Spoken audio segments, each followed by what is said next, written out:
Hello. Welcome to the Hobby Hangout beginning. This is a weekly show in which we're going to be talking about the community projects on Beast of War. Talking about your projects, it's your stream after all. And we've got myself, I'm your host, Lance. We've got John. I'm co-anchor. And you may hear... shiny head. Oh no. Do you want a hat? Yeah, in a minute. Yeah. Here, I've got this. You can use that. I'm getting hats thrown at me. Go. Okay, that'll do. Beautiful. And you may hear that mysterious voice in the background. We've got Ben in the Skype call as well. Yeah, boy. I'm in the background. Nice. Yeah. I'm your voice from afar. Lovely. See, you really wanted me here, didn't you? That's such a welcome.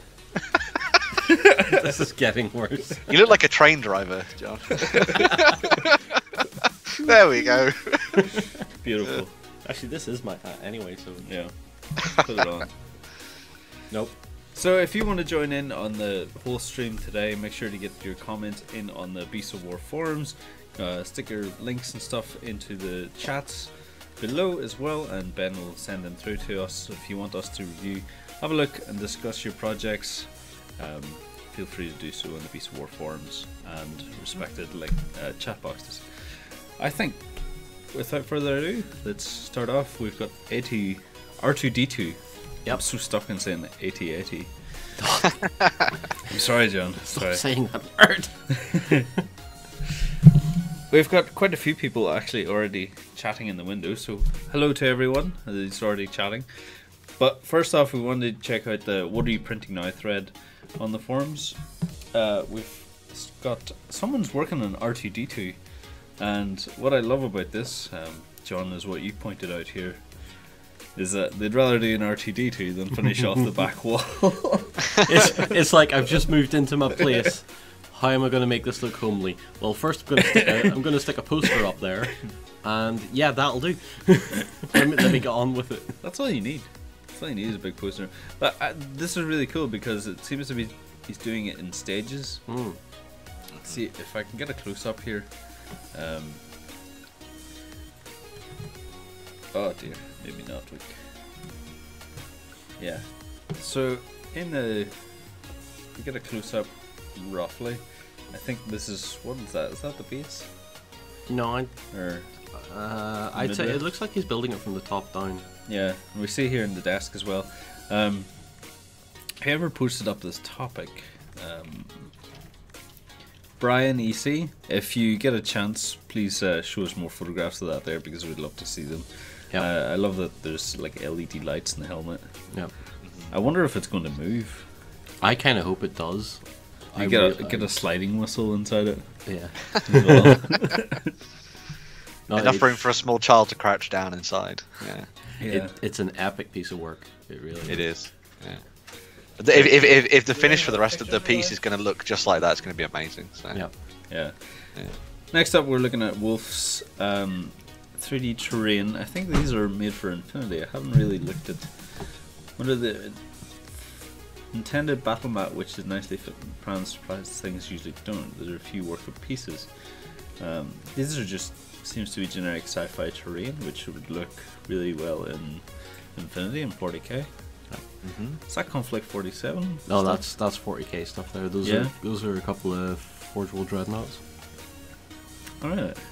So he's probably an avid 40k guy, but well, you can see some sort of converted rhinos and stuff going on there as well with the wheels and things as well, which is pretty cool. Yep. So, yeah, very nice, very nice indeed. Yeah.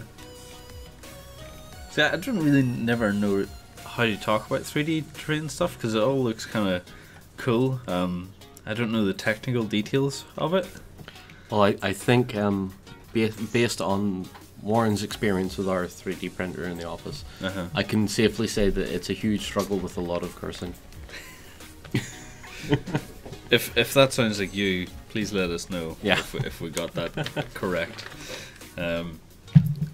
Moving on, Ben, have you seen the little thatched house that George Seeley's been creating? I have. That's very cool. This is really cool for role playing, and Much like the terrain that we saw last week, he's already started to like weather this down, or start a base paint job, but it already looks really cool as it is. I like the red. The red tiles and stuff. Yeah, the red tiles look amazing on it. As he said, I think it's saying it's got the base colours down with an airbrush, so it's showing what you can achieve even on. And airbrushing again, fantastic for scenery work, I think. Yeah. Just takes away a lot of the pressure for me, doesn't it? So cool.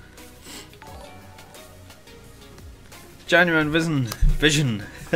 Irish Steve, thank you very much for hosting the stream at 28 viewers. So you must have been streaming your painting quite recently. Yeah. He was on my live stream last week. Alright. Well, I struggled with his name for 5 minutes. Yeah. Between that and all the horse puns. Genuine, I think. He's a great guy. If you check out his channel, you can see what he's been painting up. He paints pretty much every day, as far as I see. I always get notifications on my phone for it. But yeah, the 3D. I really like this like little thatched house as well, because it reminds me of the foreground stuff. Yeah. And I think it'd be really good for like role playing in and playing Fabled Realms in.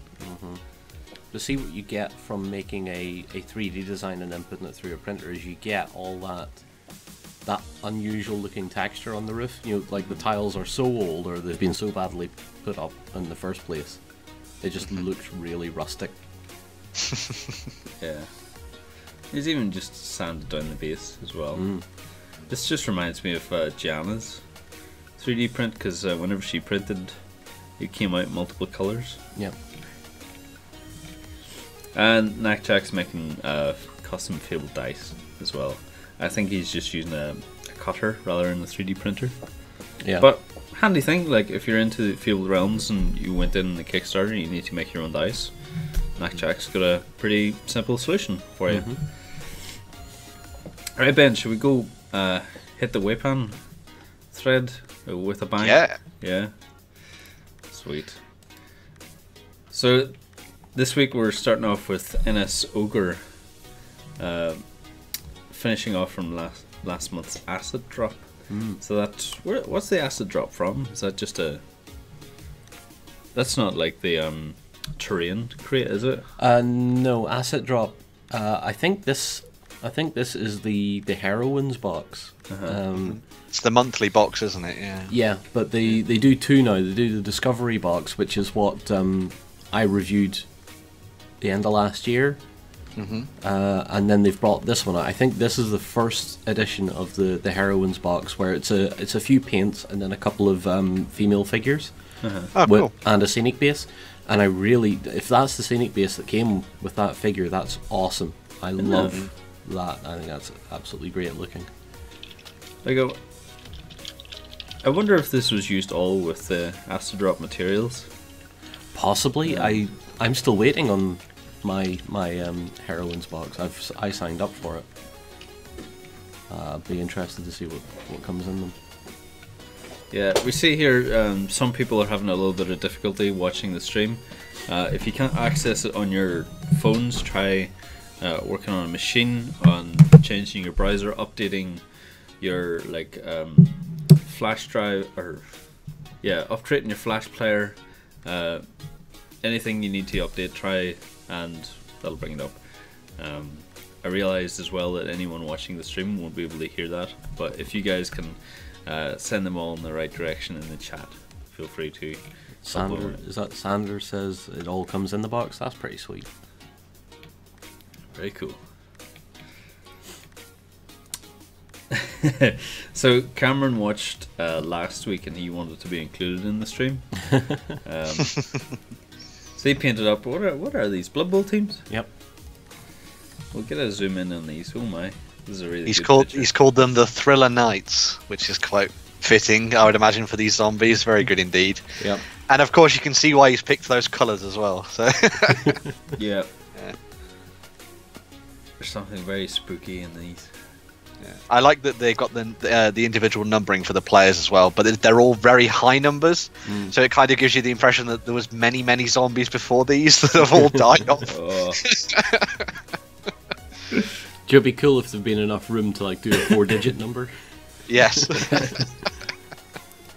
I feel like for a zombie team, they should have had like little gravestones, like on the bases. Possibly. Drag them with them. Yeah. Yeah.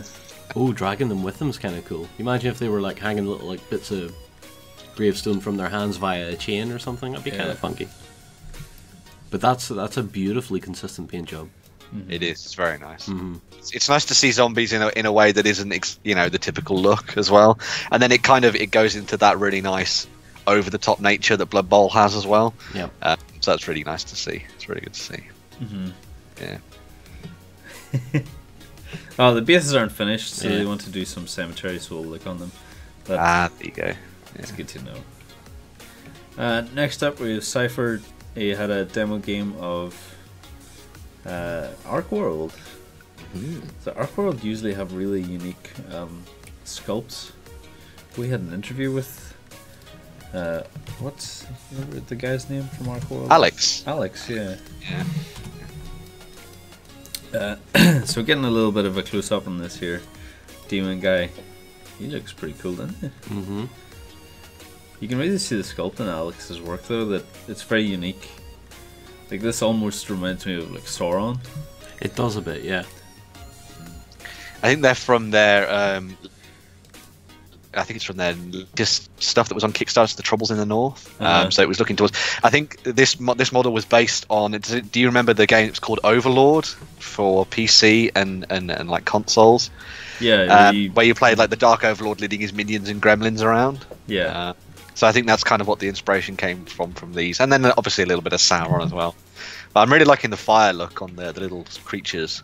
That's fascinating, especially with the glow effects, and then it's almost got like a very realistic sheen to it as well, which I thought was really nice. Yeah. Let me get a wee bit of a close up here. Is fire glossy though? It's burning gas. Whoa, John, that's deep.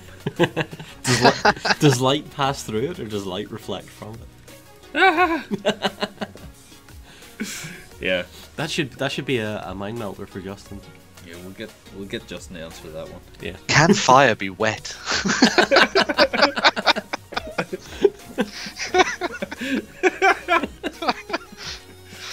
I mean, lava is a liquid. That is true. But it's not fire. Mind blown. Oh my. This is too much, guys. Yep. What are these? Are these paint jobs? They look like boxes to me. I'm going to do something here because I've got administration rights. If you guys are putting in our pictures into the forums, it's all well and good to upload them, but just remember to put in just at the end, click these here, insert into editor, and what happens is, see down here, it adds the link right at the bottom, and that's all you have to do is insert into editor all your images, save changes, or submit, post, and they will come up. We can't do anything on the rotation thing. Hopefully in Beast 4 2.0 and the new website, we'll be able to have a thing where you can rotate the image. But yeah, this is Dark Imperium.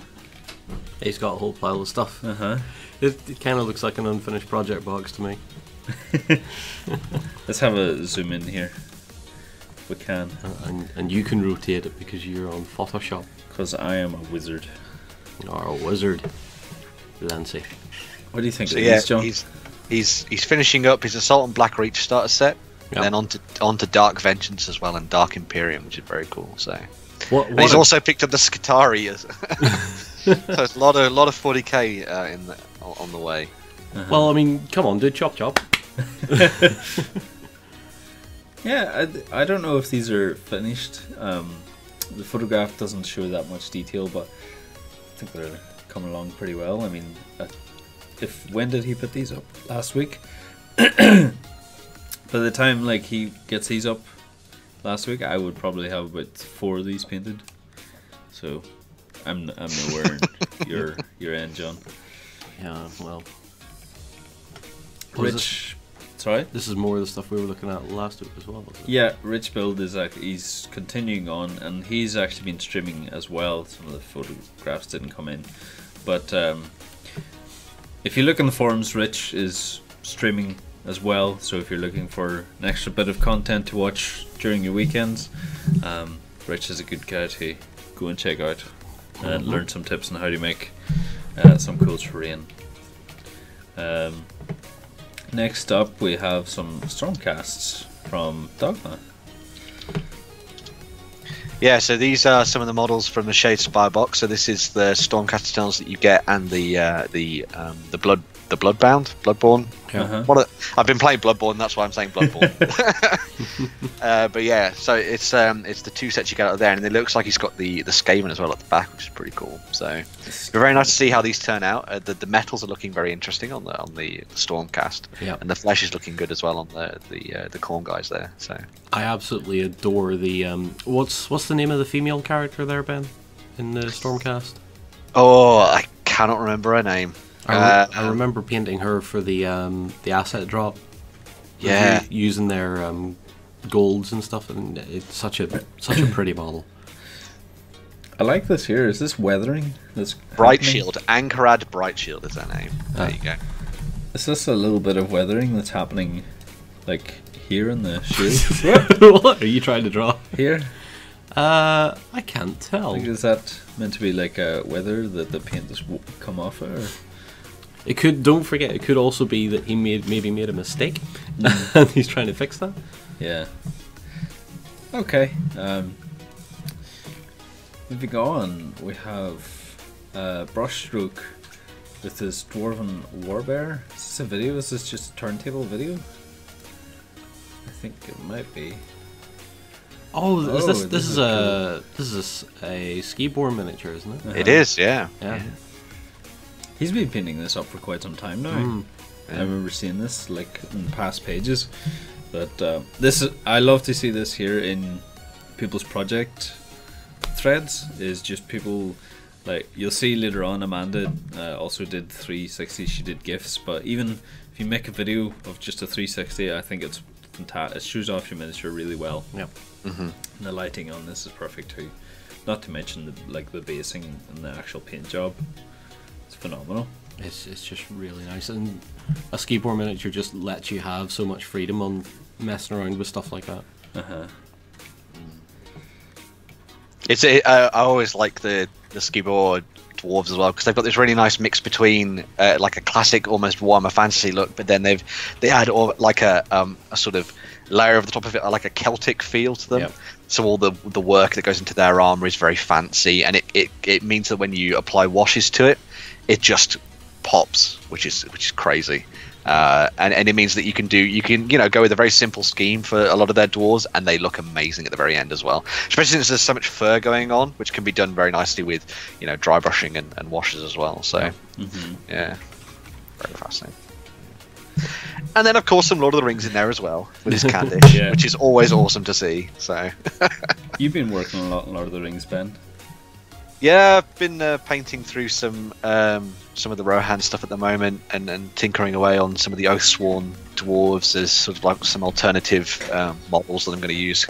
Like a long time ago on one of the weekends, I was talking about using them for like a Balin's tomb exploration force. So we're going to see it. I'll see how those come together. But actually, also painting one of the Age of Sigmar models at the moment, the Knight of Shrouds, I think his name is. So hopefully I'll get some pictures of that later in the week as well. But yeah. John, what do you think of the freehand work on that? I think it's gorgeous. Details? It's gorgeous. See, the thing that strikes me the most here though is the face and the eyes.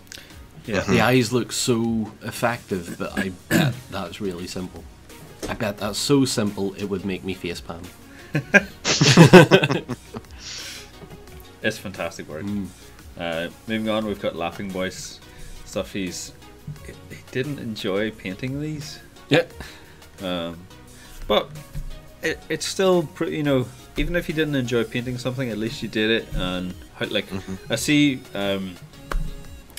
Laughing Boy, you're in the chat, so tell us now, how do you feel after completing it? Like, even if you didn't enjoy painting them, how do you feel about having them painted? I'm kind of expecting a little comment just to pop up to go, I hate them. Leave me alone. These are cool though, I like these. Yeah.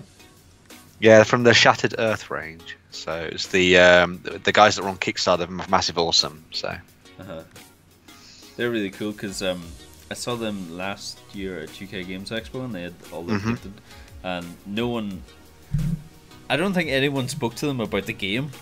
They were just like surrounded with the little glass cabinet, like looking at the dragon. Yeah. That they made. Yeah. So moving on, we have Doug the Fug working on Eisenhorn's new model. Oh yes, I've wanted to see one of these being done for a while now. What do you think of this, John? I think maybe a little bit of anti-shine. Yeah, spray. Yeah, honestly, I'd put a bit of anti-shine on that because the light you're using for your photography is killing a lot of the detail because it's glimmering off the metals. What I typically do with metals is get them all done up nice, then matte coat it, and then do a little bit of edge highlighting just to make that glimmer come back, but not overpower it. Yeah, I think, as John has said there, like most of the light is just overpowering your colors, because I can see a lot of color in this, but it's kind of hidden by the light.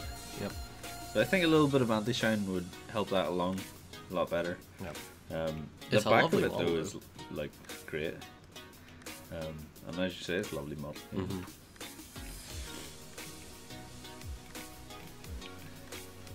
I like that the skull isn't typically white or grey. And you know what? It's not the typical looking 40k skull either. It's a very proportionate one.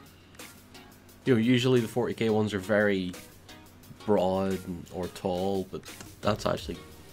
Eisenhorn chooses his skulls well. He is a man of style. He knows his gothic well. Jerry, I think. Sorry, I was going to say I think the skin tone's been done very nicely on the model. Actually, when you look around the hands and the face, when you in the front-on shots, I think it looks very good indeed. You can see like the glowering expression has been kept on his face too, which is nice to see. So.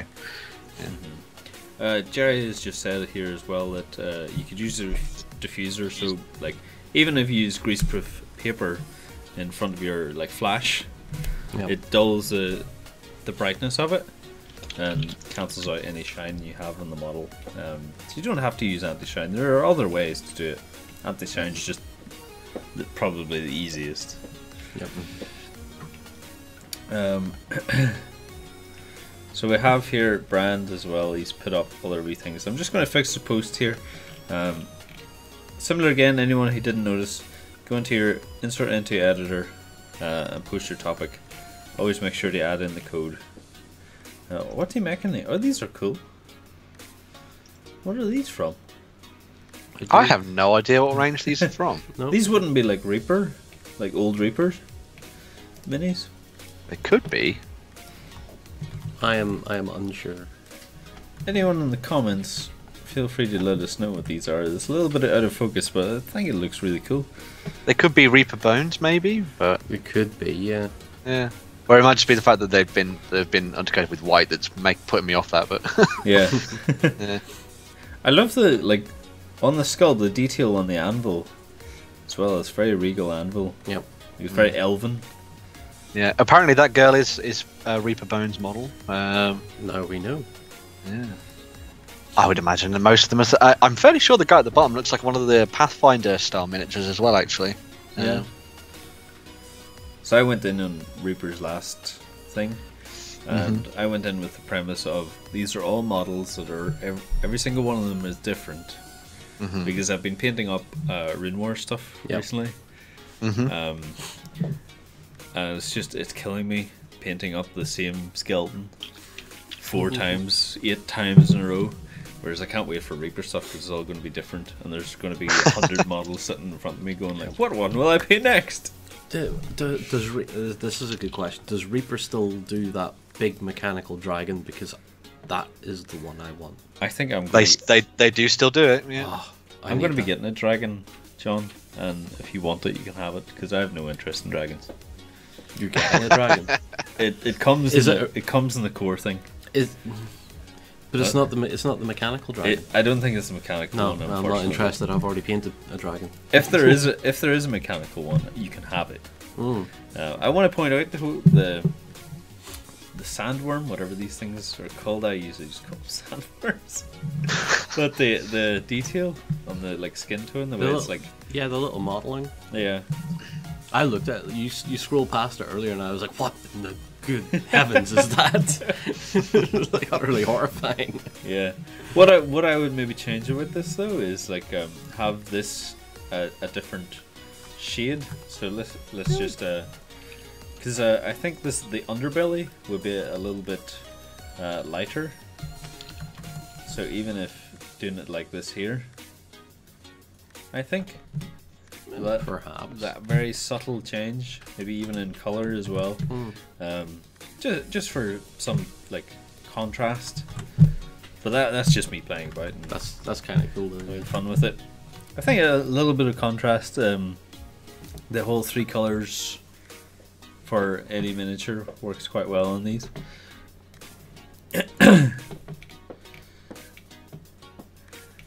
Welcome, Commodore Rob. Rob doesn't like the music. Well, as I said, we're hip and happening here at Beast of War. Yeah. So, yeah. These here are the Pathfinder miniatures you were talking about, Ben?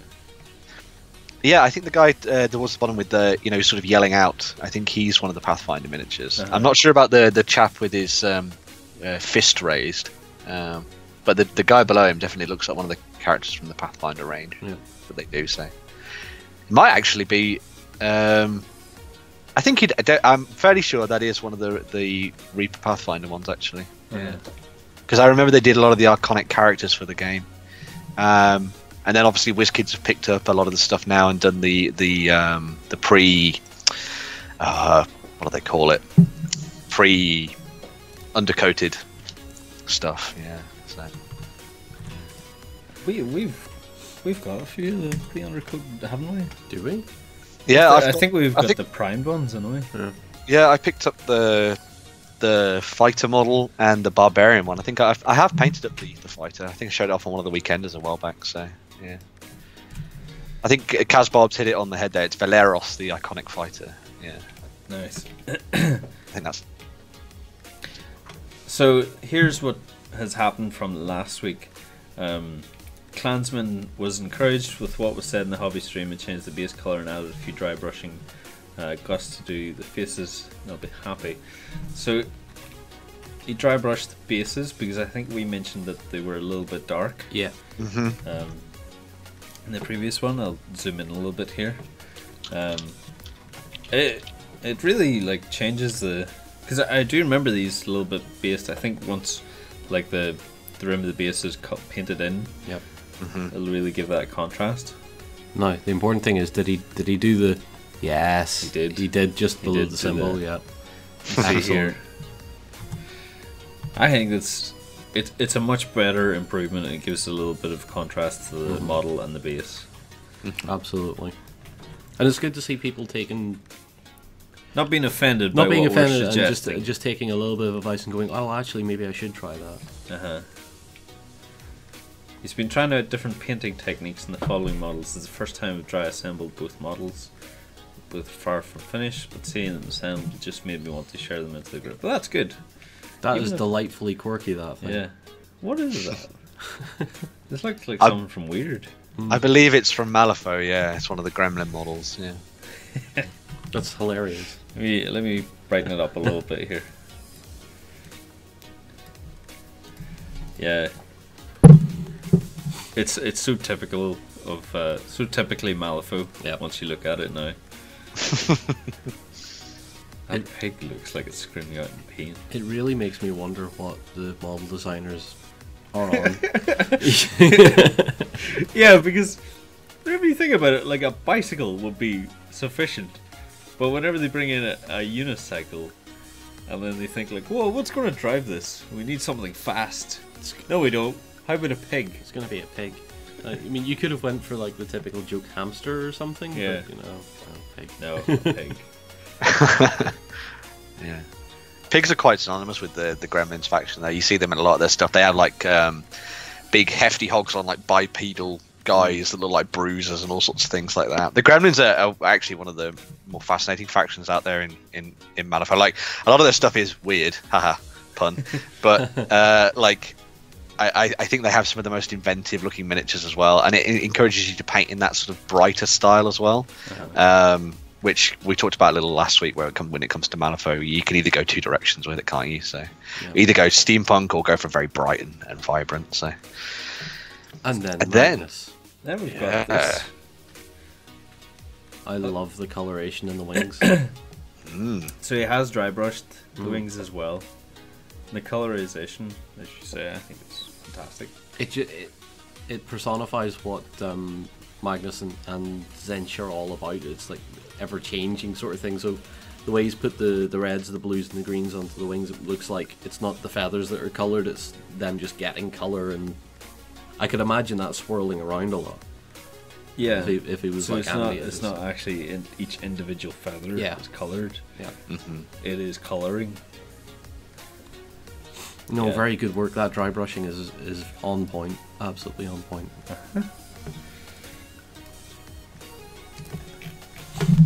Okay. Feet. Well, this is working on this is Lorna looking for some advice on what to do with Astro Granite from Games Workshop. So they do the textured basing materials that you can get in the pots, and you put them down on the thing.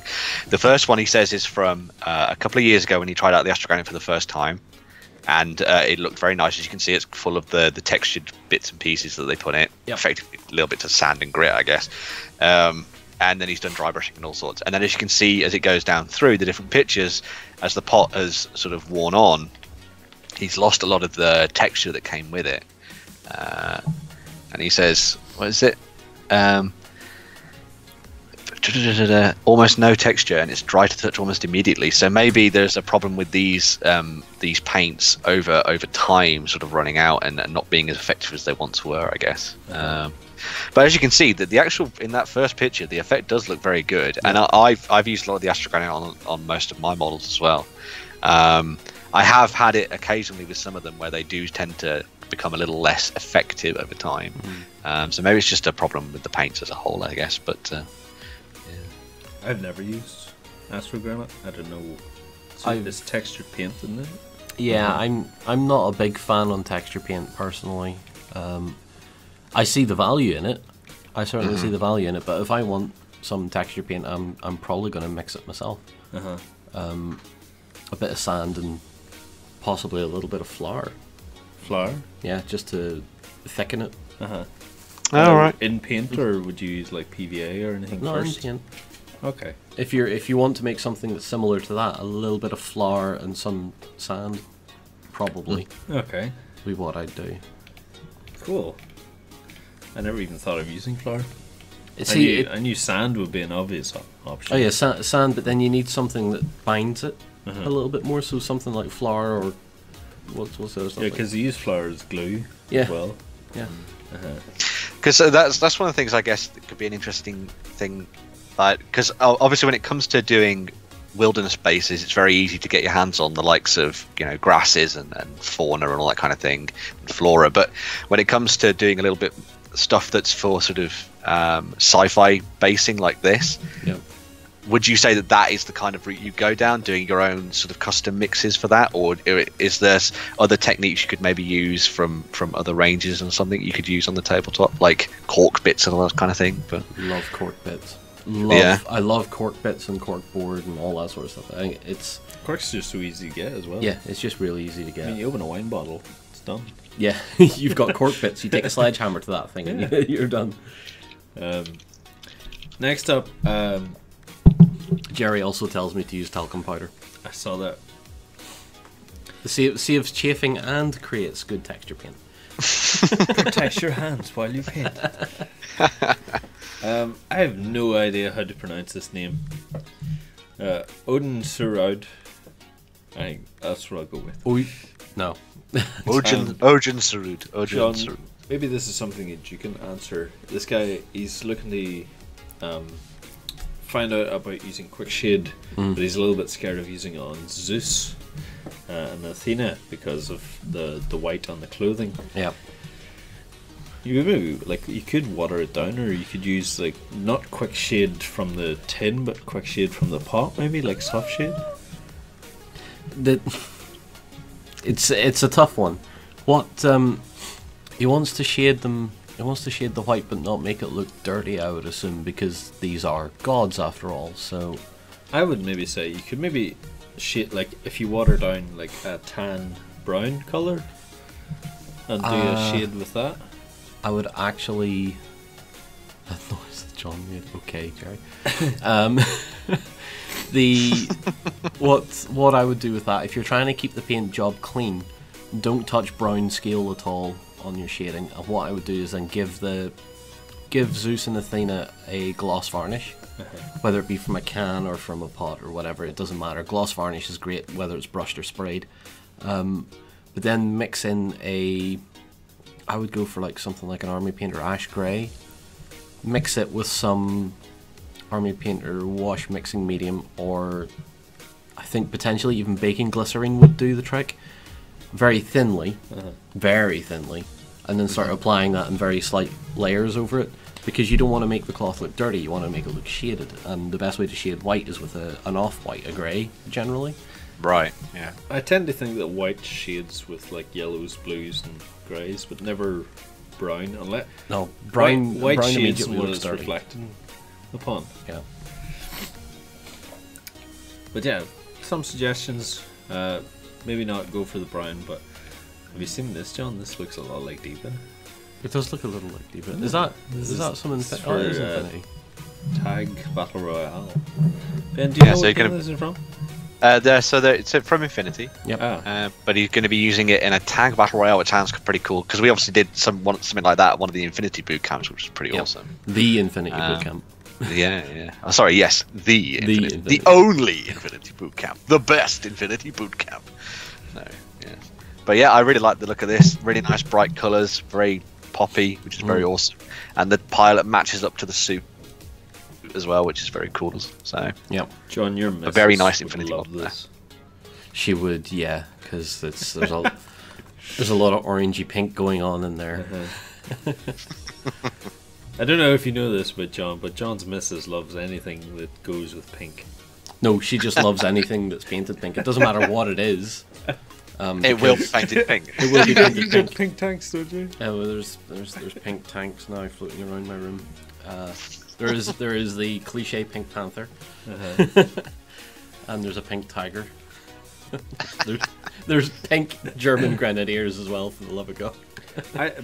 I think for Infinity this paint scheme works really well. For Infinity, anything goes, because you just pick from. All you need to do is a Google search for any sort of anime style mech, and you go, well, actually every color works with that. So. Let's try that. No, hold on. I'll tell you is what. safe search on. I'll tell you what. We'll put ourselves on, and we'll type in anime. What is it? Anime mech. Anime mech. Yeah. Okay. Let's see what we comes up with. Oh God! It's perfectly safe. It's 90% Gundam. Yeah. And Evangelion. But you can see there's reds, there's pinks. Yep. And yeah, you're perfectly right in saying that anything in anime goes if it's pink, or especially for Infinity. Yeah. Anything goes. Anything can go. There is no wrong answer to sci-fi, as far as I'm concerned. We've got more mythic battles. The Spartans! Leonidas and the other Spartans finished up. I think what the shields may need is just a little bit of shining silver, just to highlight them. As a very, very last touch, yeah. But other than that, they're absolutely great. The red cloaks look amazing. I would suggest a bit more shading on the cloaks, but I mean, that's... maybe just in there. Yeah. A little bit of shading. Even just to give them a bit more depth to them. I would even say I know it's not a conventional color, but I would usually shade red with green. Red shades well with green, as Roman has told me, and purple. Especially if you're working with something that's if the cloth is silk, it tends to if you're trying to represent silk, you tend to go through the purple tones when shading red because it gives that really beautifully rich shade to it. Yeah. I'm guessing the layering when you do that has to be quite thin though, to sort of keep the look to it and stuff. Very thin. Yeah. So even looking here, I just looked up red silk. You see the amount of, like, when you look into the shades of it and stuff, there is purple in there, and there's real, like, it goes from a crimson through a purple, and then when the light is really hitting it, it's almost a pink in places. Here's a good exercise which I like to do, which I was taught in university a lot with. So never look at colors with your mind. Look at them with your eye. So this here color here, like, you would maybe say it's red, but if we go here, this is the color of it. It's kind of a maroon. And then if we check into the color and to the shading, it's starting to turn into brown. Yep. So it's more to look at the color with your eye, not your mind. Yep. This is why a lot of people think that sky is blue, and whereas if I go outside now and look at the sky, I bet you it's going to be grey. Yeah, it's good. Yanis has been working on some awesome Frostgrave stuff. I don't know. Backpacks again! Bloody backpacks! But look at these guys. The Savage, he doesn't have backpacks. That looks fantastic. Looks great. Look at the vibrancy though that he's got in there. That is absolutely stunning. I love the bases too. Yeah. The bases have a lot of things going on in them. The Warden named Franz. It pulls you down into a like, despite the fact that these are clearly fantasy miniatures, you've got that really nice realistic looking basing, and it kind of grounds them and sets the scene a bit more, so that regardless of what you see them, where you see them on the tabletop, they'll always feel like they have a place and a center to each other as well, and they all match up. That's a big thing about basing, is the fact that all the bases tie the miniatures together regardless of the different styles, because obviously you've got those slightly more dark age looking guys in there with the bows and their tops off and their backpacks. Yeah. but they all feel like they work together because of the basing. Yep. I love the fence post at the end with the little crossbow. Yep. As well. The paint jobs in these are fantastic. I don't have any feedback other than praise. No, absolutely. But the sculpt, the backpacks, I can't look at them anymore. Backpacks make you rage. Yep. Panzer Kaput has been working on the next two gang members on his Rome. These look really cool. I like the freehand work on the cloth work on the It's so simple, but I mean that's all it needs to be.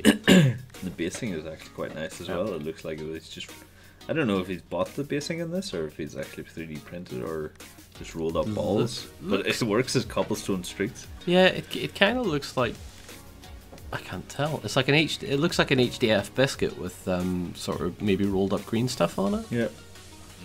HDF biscuits. Yum. Best biscuits. Best biscuits. Biscuits for hobbyists. Yes. A little bit of a gap here. Is that part of the game? That could that be for dice or counters? Yeah. I think so. Yeah. Oh, they look great. Yeah, for cobblestone, I think it looks great. Even if they are just rolled up pieces of green stuff. It gives it takes it out of the city a little bit and gives it a bit more of a rustic look as well, which is quite nice. That means that it'll either work in the city or just somewhere up in the countrysides in the vineyards and stuff, won't it? So. I see cheeky fingerprints. Green stuff confirmed. Cheeky fingerprints. You can't get rid of them. Is this more Infinity? Oh my word. Soup Dodger, who is usually more known for creating awesome terrain, is now showing off with spray paint. Yeah. So I can't wait. So what's he trying to achieve here? What does the post say? He was looking for higher contract. He was taking pictures to show off the work and trying to use his camera phone, I think it was, or no, just an actual camera. Sorry, yeah, to show off his work so far. But, well, you've definitely nailed the contrast. Definitely nailed the contrast on that. I think we'll see if we can put up a guide on better solutions and multiple solutions for very costly pieces of equipment for photographic work, because taking stuff with your phone is good. It's not perfect. Taking it with an SLR is brilliant, but it's only good depending on the light. Yeah. So if you have no lighting, it's not going to be a good photo. But we'll see if we can make a post up or something about that. But we looked at Martin's stuff last week. What is this thing, Ben? Ox gore. Angrak, the ox gore of the Drakwold. I knew. He's been practicing that. I hope you haven't been in pain, Ben, saying that. I have been in pain quite a lot. This thing is just as awesome as we last left it, I think. What was it? The basing now? I think he hadn't. I don't know if he'd painted the per person in the thing's arm. Huh. I can't remember what that was last time. But I mean, stop showing off, man. Yeah. Okay, we've got 3 more pages. We'll try and blast through them as quickly as we can. Also giving up. Oh look, so, he's still. Yeah, he's still working on this, so he's covered in some of these colours. He sprayed so much of that to paint so much over it again. Oh wow, yeah. Damn, that cloak. Yeah. The back of that cloak is insane. And this was his attempting at his best efforts. He says here at non-metallic metals, I guess it would be. Yeah. And I would say that has worked out very nicely. Guys, I'm not brave enough to touch non-metallics yet. It's a very good attempt. Yeah, absolutely. Yeah. Jammy Jim has been working on. Are these Necromunda? Yeah, this is. We showed some of this stuff last week as well, didn't we?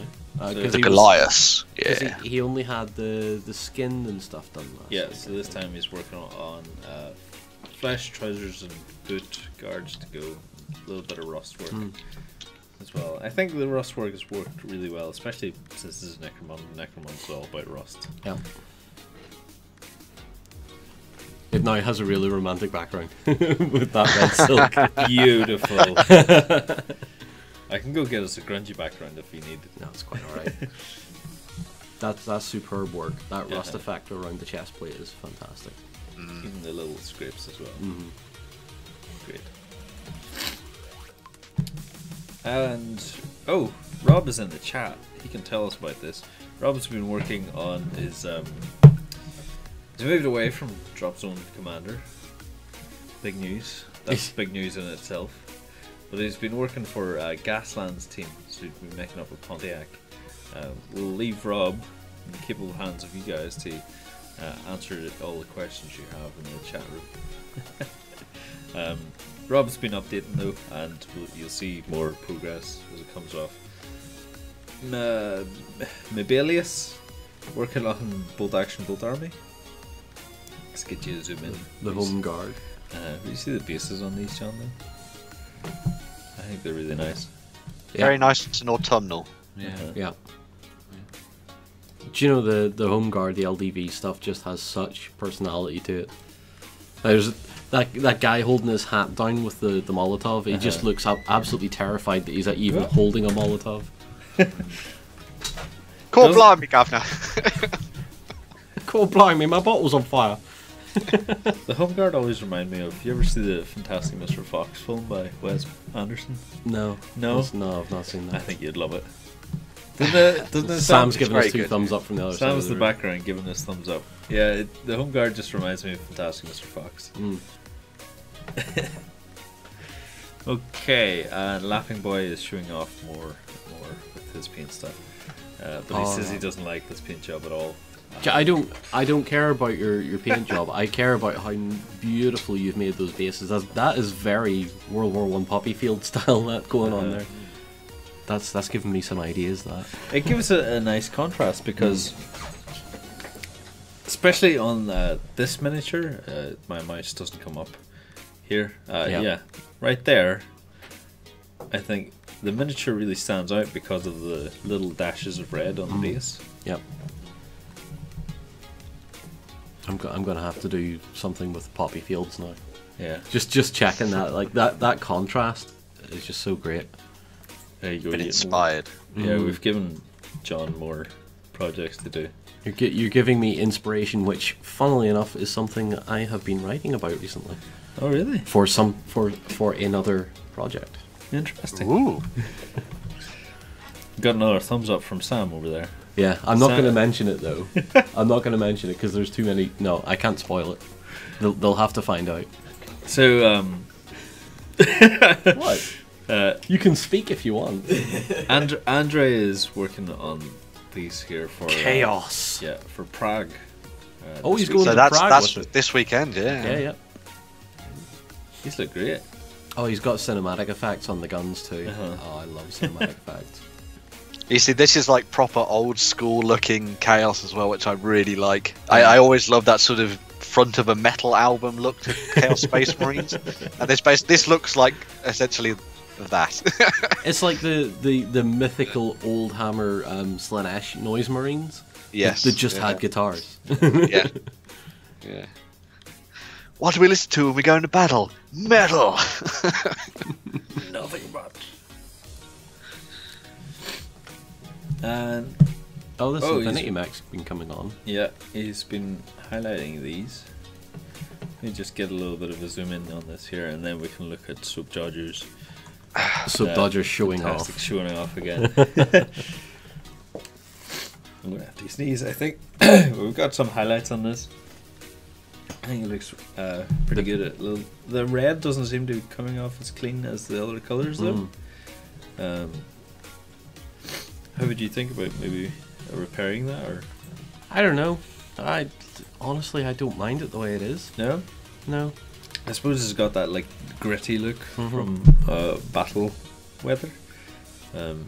Yeah. It feels like an art piece, which is quite nice. Yeah. That like it feels like it's been taken from like rather than it being done like a model, if you know what I mean, it's been done like it would have been a piece of artwork in a book, which is quite nice. Yeah. So, yeah. Uh-huh. It just reminds me of that that Gundam that you showed me once, where a guy done a model Gundam and it just looked like it was out of a comic book. Yeah. No matter what angle you looked at it, it had like the black cartoon lining and stuff. And it was Tom so was showing cool. us recently as well. It's like somebody painted up model cars. Yeah. And they look like a comic book Oh, as well. They look really cool. people need to stop. Go on then, Soap Dodger. What have you got for me now? A lot of nice stuff. Shut up. Moving on. Moving on. A lot of nice stuff. Moving on. He's established his dominance. Go away now. I think what he's doing here is like from the test of non-metallic metals, I think he's succeeded. Yeah. Fantastically. And Infinity isn't exactly a range that is forgiving if you make a mistake, because the details are so fine. Uh-huh. Oh, and he has the Joan of Arc too. I love Joan of Arc. Yeah, I think he was saying that he compared it, the model that he's done now, so the Agent Crane rank. That's one that he's done after reading through a lot more of Angel Heraldez' stuff. But the first model was the one that he'd painted up using the techniques, taught by Angel in Masterclass Volume 1 as well. And as you can see, he's talking about improvement and stuff, which is quite nice. So it's always nice to have it to have an example of where you've come from and where you've got to. Not saying that Joan of Arc at any point looks bad there. She's insanely good, especially the facial details and that sword as well. But yeah, it's nice to see some interesting new techniques being used and stuff pushed on. If I hadn't messed up the face on my Joan of Arc when I was doing it, because remember I did a video. You did, yeah. Following the step by step in Masterclass Volume 1. If I hadn't messed up the skin tones and the lips, I probably would have got something that looked quite similar to that. So I mean that shows you how. Oh, now they're talking about my hats in the comments. It would have come out very similar to that, I think, because it shows you how good that step to step was. Mm-hmm. Oh my, what are these? These are stuff fables. In the words of anime girls everywhere, squee. Brilliant. Oh, those are gorgeous. Yeah. These are so good. They are insane. Yeah. What have they written under the bases? Show under the bases. Under the bases. They've even been spelt cutely as well. I'll be back. Help please. Help please. Oh no, send more stuffing. Very, very nice. That's absolutely adorable. Have we released our video of Stuffed Fables? I No, think? not yet. No. I love We this do. game We so do much. have a video of Stuffed Fables as well with as may he rest in peace and peace of war. May he long forever live on. As But a we do have a Stuffed Fables Let's Play, and Yep. the game is really fun. We love playing it, and it's so dramatic as well. And I'm so glad Aurora got to paint these. Even You're though saying Twitch is broke. Twitch is broke, Dave. Twitch is broke, Dave. You can watch it over on Facebook though, as Jerry is pointing out. So see if you can get us over there, and then keep the chat open on Twitch here as well. It's So. all dead, Dave. It's a Farmcast. We also have Dogmas. Would you see? I really like the highlighting on the shields of these. Oh yeah, just around the rims towards the end and on the tops of the shoulder pads. Yeah. Yeah, that sort of. I loved that sort of turquoisey blue, green. It's such a nice color, especially against the gold. There's someone who did like turquoise Sigma Marines a while ago, Yeah. and instead of painting the armor in the typical gold, which I'm not really a fan of, I think I've just seen too many of them. Yeah. It's the same thing, but he painted them all up with this turquoise color, and it was beautiful. Yeah. Um, You get such a striking color scheme from something like that. Monkeys with Fire, thank you very much for following. What a cool name. Love the name. The bases on these are really nice as well. Are these custom bases, or do they come with it? They look like custom bases. I They wouldn't- they come with the models that you get for the Stormcast. So each everything that comes in for Shadespire now has its own sculpted bases to sort of represent the characters and things. So That's really cool. yeah. I really like the photography work on this too. There's a little bit of shine, but you know, I mean, it's gold. That's the gold armor. It's metallic, yeah. Yeah. I think it looks really nice. Really well done. A Look at big this dragon. So, Elder Veteran. It goes from a big dragon to a big green dragon. Yeah, a big Zenith dragon to a big green dragon.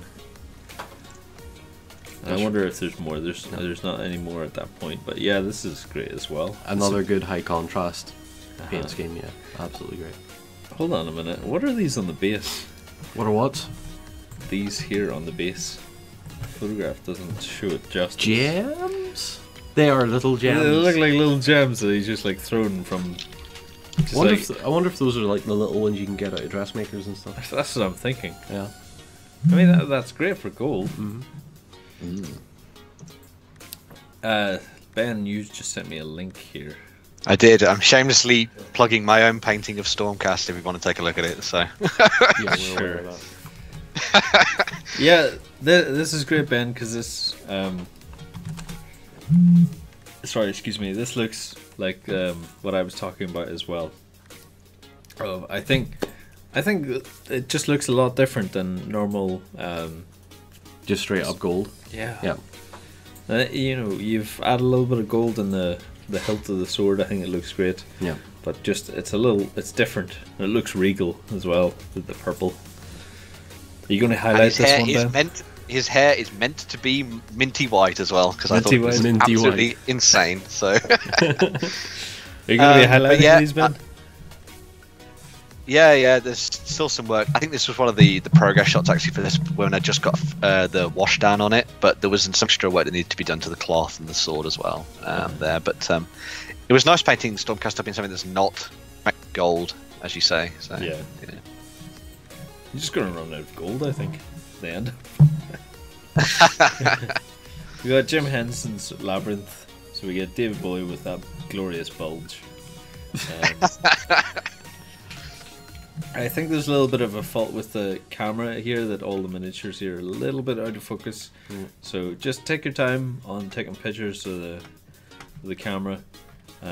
These look great though. I think it might just be the lighting, but I think all the details are in there quite nicely. What do you think of these, John? There's not much I can say about them. I mean, I know very little about Labyrinth. But the faces here look. Yeah, the faces are great. brilliant. Yeah, absolutely. I think it's just the camera that's not giving them as much justice as they I deserve. also got distracted by the chat because Minty Moore just went minty white. That just made me giggle a little bit. I got totally distracted when you asked me that question. Sorry, I'll not ask you any more questions. Oh, sweet. Yes, Jerry. What is the point of being involved in this if I don't shaft my own work? Perfect, thank you. Oh, well, in that case, do you want to bring up Facebook and I'll open up my painting page and we can like troll through my rubbish for the next half hour. Tell you what, I've got a couple of minis back there that I've been painting. You do, yeah. Rob is still working on his Gaslands car. I think it looks great. He's added more. I don't want to talk about it so much now because I know he's got more added to it. He's got guns on it, which look really cool. Other half the pictures, like these, come off a lot better. They're a lot more focused. There's a little bit of lighting, but I think these look great. For board game miniatures, that typically don't have a lesser quality in terms of the sculpting and things. I think the paintings really brought these up, and they look like the characters from the film, and will be really nice to play with on the tabletop. I'd say. So. Sweet. Oh look, it's Andy. Andy's showing off again. Stop it. He's even got more created. I love the discoloration on the shield here. Yeah. Like this guy's obviously killed someone with the end of a shield. Cut off this guy's head. Yeah. Remember, we can't zoom in too close on these. No. Terms of service. Terms of service. We're currently not working on Twitch anyway. It's fine. That's true. Yeah. Jerry, I have built that centaur. I haven't painted it yet. It's lying somewhere in a box. I'm afraid. I do want to paint it at some point. I've just kind of forgot now. Yep. Forgot that it was there. So now that you've reminded me, now I have to go and paint it. So what have we got here that Jammy Jim's been working on? It's the hazard stripes this time. Yeah, he's been doing some hazard stripes on his base. That's really good. It looks like it's one of those cases where this model's become sort of the test piece for a lot of the stuff he's going to be doing in the future, which is cool. So yeah, always nice. I always find it quite nice actually to go and paint one miniature almost in its entirety, because then you can use it as a reference point going forward as to what you've done. So if you can remember what the hell you did. If you can remember, yeah. Do you suffer from that? I do suffer from that. Something chronic, yeah. As I said, I'm painting Renoirs at the minute, and I'm just picking up 4 of each, and I'm just going at them. Yep. Because I can't do it the other way. They'll all look different. Because I'll be thinking like, oh well, this guy's got a different personality. I'm like, no, Lance, you gotta get them painted. Oh look, tanks. Magax. James has been working on the series that he's currently writing on. Yeah. Which one is it currently? He's just just something in Tunisia. yeah. He's just started on a World War II one in Tunisia. These are part of his Israeli stuff though, which is all post-war. The Magax, if you want to call them that, but they're M48s because he even says so. Do you know what? You never get a sense of how bloody big that vehicle is until you see one in real life, and you're like, it is so ugly. I stood in front of one in Bovington a few months ago, and I was like, this is an awful looking thing. Why did they build it? But I like what Jim has done here as well. He's just added in the whole work in progress. So we can maybe see some future photographs and see what he's been up to. I assume has he said somewhere, are these Battlefront miniatures or are these? They're not plastic. 15mm Old Glories. There you go. Old Glories. Okay. Old Glory models. Yeah. Okay, and next up we've got Lonner, who's still working away on this incredibly high contrast pink stuff. So he's just been adding thin coats. And doing the basing as well for these guys, I think, in their entirety. Just finishing them off, ready for the game, ready for the tabletop. There was something about these that I wanted to point out. This one here. What's up with their neck? It's elongated. I feel sorry for like this guy here as well. I feel there's something definitely going on there with like the spinal cord. You never know what the mutation's going to do to you. That's the only thing I've had this week. Looking at these, I'm like, what is wrong with their heads? The highlighting on these have gone superbly as well. He's been doing some base work on them. Yeah, I think the base work really sets them off now. Yeah. And moving on, we have Mage, who's I don't know what those are. Do you know what these are, Ben? I'm taking a closer look. could there be certain TV stuff? Sorry. I don't know. I think they are from Night Models. Yes, they are Night Models, and they are the Suicide Squad collection, I believe. Yeah. Because you've got the version of the Joker in the middle there, Jared Leto's Joker, and you've got Harley Quinn and the like as well. So you've got the whole Suicide Squad collection going on, and some of his Joker's goons as well, I think. So the weakest Joker. Heath Ledger for the win. Oh, absolutely. I mean, well, to be honest, any other Joker except Jared Leto. Not keen. So we got, for the Stormcast, we got a little bit of prime work on here from Big Groom as well. A lot of Stormcast. Going silver. Well. Might be just a silver base. Might be painting it up with a non-metallic metal paint. You'd be starting with like maybe a grey or a brown if you were going. Interesting. Yeah, man. So Mark Hamill, best Joker. Mark Hamill is effectively the best. So is what's his name? The guy that did the voice of Batman for the animated series. His name's now escaped my. Oh, God damn it! I need to know now. So I'm looking at Calidor's work here at the moment. I'm going to bring it into Photoshop. Kevin Conroy. Sorry, Kevin Conroy, best Batman. There we go. Nope. We can see here there's a little bit of an issue with lighting here. So I think while white backgrounds are a good thing, they don't light up the miniatures. Yeah. A lot of the light is reflected in the background, so it's almost good to have a different colored background than white. There's a lot of people going after the that slightly gradient card. Yeah. That goes from like a blue to a grey or something like that. Yeah. A very slight gradient or a fade. If you can get a dark background and cast all of your light into the model, Yeah. you're going to get a better result. Whereas this one has totally had the opposite effect. And unfortunately the detail has been lost on these a wee bit, but I think overall they look pretty good. They're little dwarfs, Ben. What do you think of them? I think they're looking very nice. I would suggest maybe a little bit more work, because it doesn't look like they're entirely finished. I would say No. some work needs to be done on the axes and the hats and stuff. But maybe once you've got a bit more of the base coating down on them, one of the big things that I think makes dwarves stand out immediately is to highlight the beards. And go to town on the beards with shading and highlighting, because it suddenly makes them pop, and it's like the main feature of the model anyway. It's the beard. It's always the beard. Beards and axes. But Dogma, he's been finishing up the Shield-inspired corn dudes. So he did the Age of the Sigmarites first, and now we're ending up in the corn. I think these look great as well. And look, Ben, look at the beards. Mighty red beards. Yeah.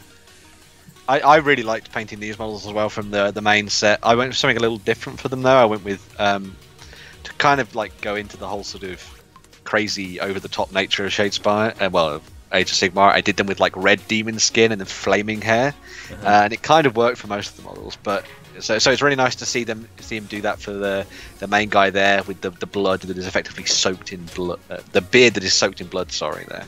It's very cool. And the red look, it's very nice. All the scars and stuff look very good on the models too, which is nice to see. They stand out very nicely on the skin. Yeah. Next up, I'm going to ignore the next post because there's going to be a surprise on Friday talking about this post. Right. Okay.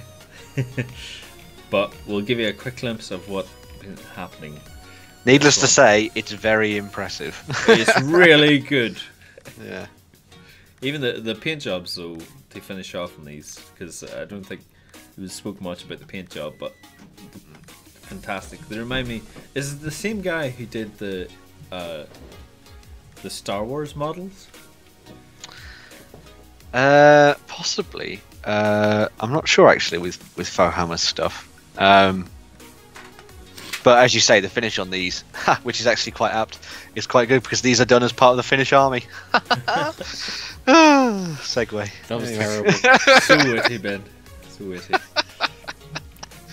But no, those models are looking amazing. And as Lance was saying, there will potentially, I mean, I'm just going to say it's going to be in the community spotlight this week. So watch out for that Fohammer 888. Even the camo and the legs.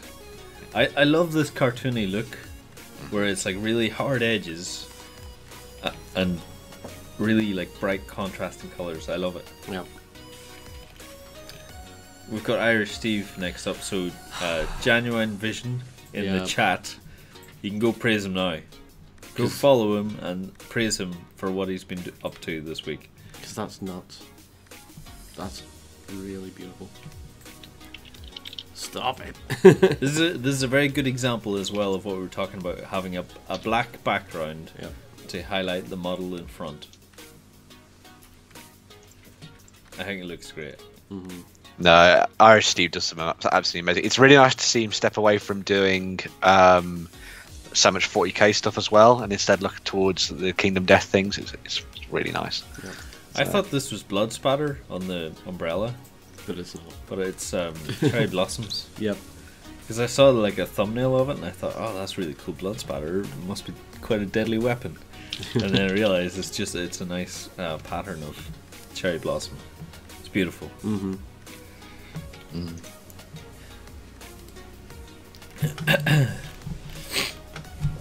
And we're on to the next page, Ben. We're looking at Mad Golem's Lord of the Rings runes. It's going to be painting up in the next couple of weeks. Some Volsong stuff there as well. Yep. So a nice little bit of dry brushing in there. Not much else to say. It'll look good later on. When Good it's progress finished. so far. Yeah, that's it. And the painting bozo has been working on. Mechanicus. Yeah. Sorry, I'm reading here and I saw Mythic Battle, so it must be. That's in the future project. So, Yep. but this Mechanicus stuff, I saw this earlier. Yeah. Spurred on by the approach of Forgebane, I believe, as well. Mm. So. I'm actually very tempted by that box set, to be honest. I wish I hadn't Yeah? sold my initial Necron job. Oh, yeah. Could always paint them again, right? Oh, don't worry. Warren wants to collect Necrons, so you'll have some Necrons to work on soon, John. So. But we have 2 armies of it. You'll have even more now. We don't need any more. I think the only thing I would suggest on these is like the tracks to reflect what's on the Dust base. on the tracks. Yeah. Yes. Absolutely some But dust otherwise, on the tracks. but, But other than that, great. Absolutely great. I think also experiment with different backgrounds and photographing, because you can see here this is a very good example too. Yep. The white background, just bring it like taking away the detail from the model. Ooh, That blue is very striking. isn't it? It's really nice. Ah, here we go. This is what I saw earlier. The shading on this shield here. Let me zoom in. Look- You okay there, Ben? Look at Yep, the fine. nameplates. Ben slept a bit funny last night, apparently. Yeah. Look at the Yeah. nameplates on the bases. That We is really Yeah, good. we've Yeah. got Is that- Harrod Blight Shield. Are those transfers that you've made, or are those... No, they're all freehand, Joe. No, shut up. Don't... No, I'm wondering if he made them, or if you actually got them, if someone is actually doing those third party.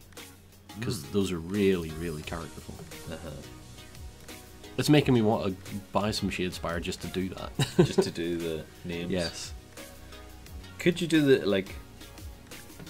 This would only really go with Age of Sigmar, wouldn't it? Like you couldn't really do this for bases on You- bolt action or anything. I've seen people who have named every single soldier in their bolt action army. So Well, the Yeah. the German bolt action army that was sent to us by Andy, they're all named, but they're named under the base bag. I'm thinking like you could do that with the likes of 40k too, and put names on absolutely everybody if you really felt like it. Chimchancho, I think, What's your name? Thank you very much for following. Is greatly appreciated. Oh, we've even got Skaven. Yeah, he was working on those a while ago, wasn't he? Did we look at these last week? Or were these? No, we at the Saw them start earlier in the thread. Yeah, at the start of the thread, but they hadn't done anything with them. I don't think. Okay. Not very much. These look great. They're so creepy. Aren't they? They're so creepy. You want to show them a zoom in? Oh, sorry. You were staring I at was it. too- I was He too busy distracted, appreciating it. Okay, it's one of those things again where with the Age of Sigmar affords you in that it allows you to paint like slightly more crazy schemes for some of the creatures and stuff now because of the high end of the fantasy and the weirdness going on. So it's really nice to see them in that sort of strange pinky purple. It looks really good. So I think it works very nicely, especially on the boss as well. There. Yeah, we have the boss here in the next photograph. Wait, That's so beautiful. nice. I love the. As I said before, I love these like bright, colourful, contrasting schemes. It just looks so cartoony. I think it looks really well. Jammy Jim has just been finishing off his Necromunda now. And I think you're right, Ben, that this might be just a template for stuff that he's also working on. Yep.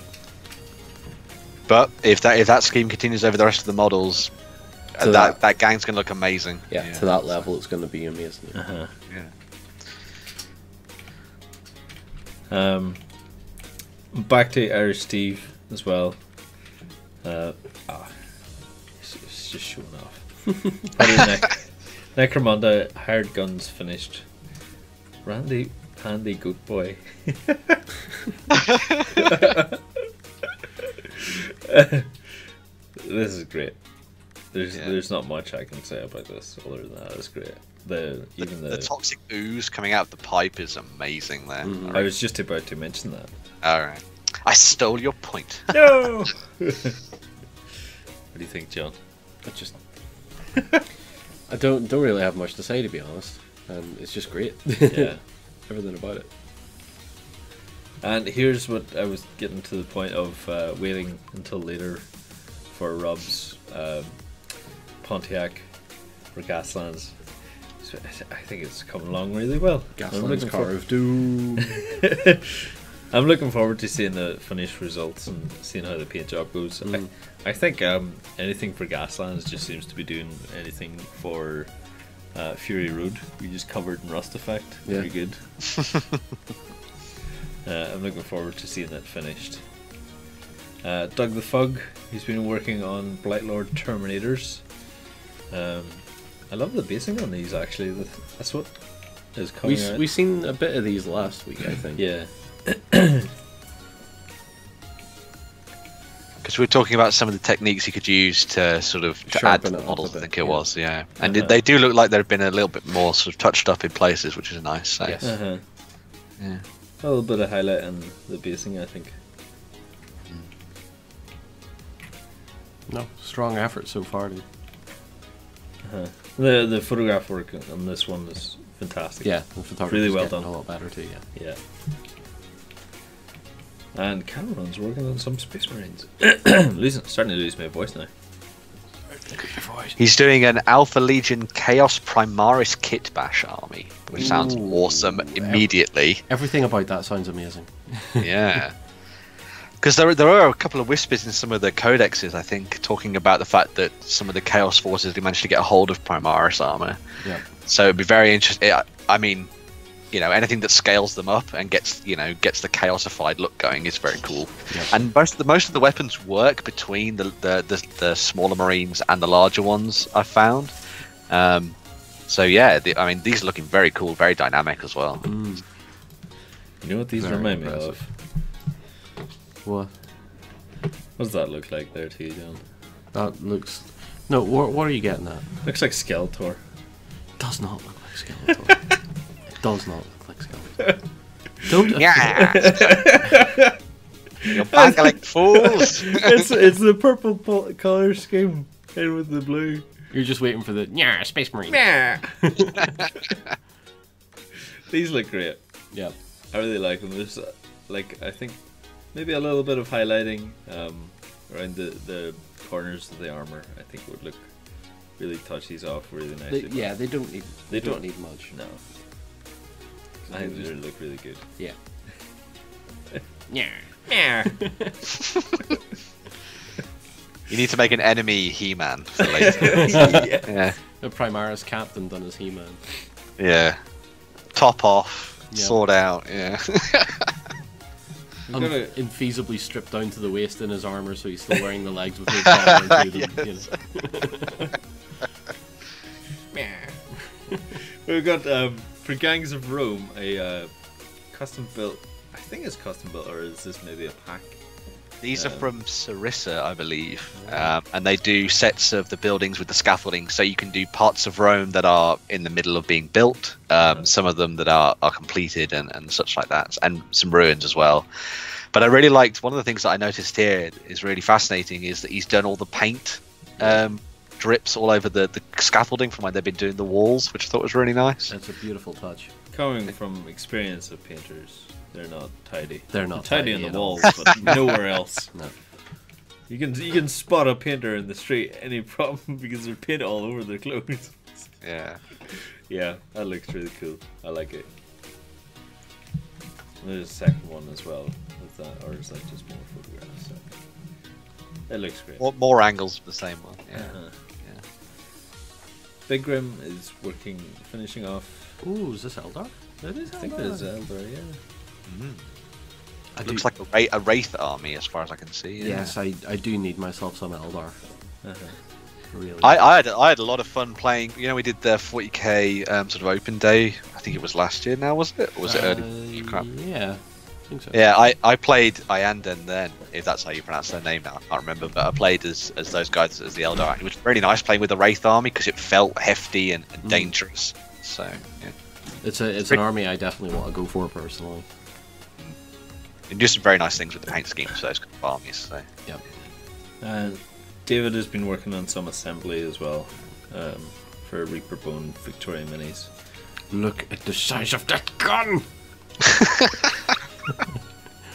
I was just waiting. I didn't want to say anything else. I just wanted to join. That's one mighty cannon there. I like the size of your gun. There we go. That's all that needs to be said. Oh dear. The barrel is most impressive. We've got Rob base coating of the car of doom. The car. Let's brighten it up a wee bit here. Has to be Get a of good Doom, look at it. definitely. Yeah, of doom seems to be a theme Everything this is week. Doom this week. The amount of like animation I had to do in that vlog. That's the real Doom. Hey, Yeah. you started it with the whole buy merch thing, so No, I didn't start that. it was your fault. Yeah, In the first hashtag place. buy merch. Join the Bow Gang. This is great, Rob, so far. I'm looking forward to seeing more Rust effect being added. It's like, it's good so far, but I'm still waiting on the rust, Rob. Still waiting on Rust. Where's the rust, Rob? It either has to be really pristine or really rusty. Judging by that there's guns on this and pointed bars in the windows, it's going to be Rust. Yep. Got some orcs for Shadespire now. What happened to Justin's orcs? He has orcs. Shadespire. He has Shadespire orcs. No, he's got Guild Ball orcs. Whatever happened to them? Did he finish those? I love Justin's paint projects because like he starts something and then he brings it in to show off, and then you see them weeks later covered in dust. He doesn't. He does enough so that he has something to talk about in hobby time, and then it's away. Yeah, it's off. To That was something it. Blood Bowl Orcs. That was the one. Yeah, the question Jared. should really be for Justin on the weekenders. Like, so Justin, what have you finished? You say. Cameron says in the chat, yellow doesn't work for orcs. I actually disagree. I think it works quite nicely for these new ones that they're doing in Age of Sigmar. I actually did some of mine in orange, and it actually came out really nicely as a contrast to the green. It was very, very bright, obviously, but I think it definitely worked. So, Kent means wealth. Yellow means wealth.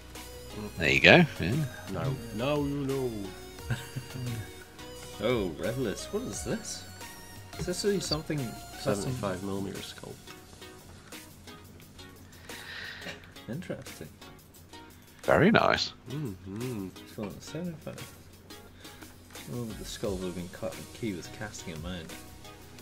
Very interesting. See, looking forward to seeing what happens to that. John, you have an interview in 30 minutes, but I do.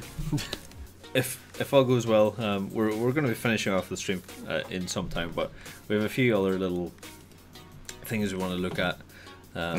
But just in case John goes there, we've prefaced it just, and Ben might cut out as well because his computer might die.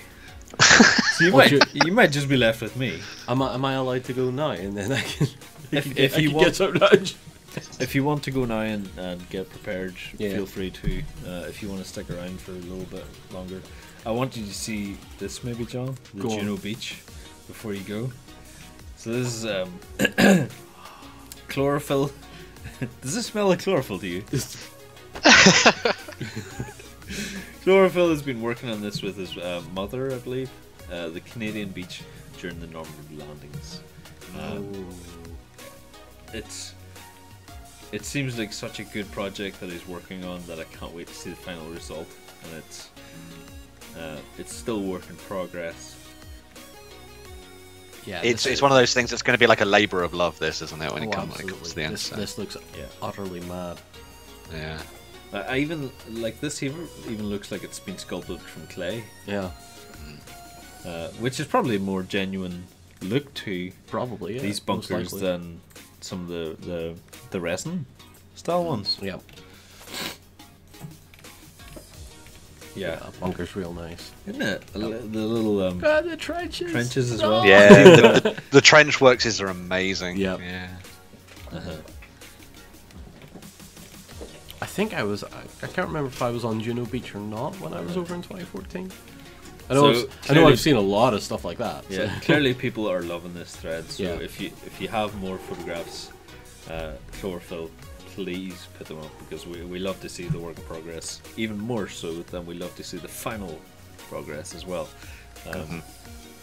John, Very, very impressed. He's been doing a lot of research clearly on Juno anyway, because that looked right to me. So and I've been there. And did that look similar to what you've seen before? Yeah, more or less. I think so long as you get the beach to look like something, and you get a way of getting off the beach, and then you have your seawall and stuff. That's pretty much spot on. And there's very little you can do wrong with making a Normandy beach. You just have to look at a couple of photographs. Yeah. All right. I will. You're free for my interview. You're free to leave. Yes. Good awesome luck. work, everybody, this week. Keep posting. Remember to take your CV.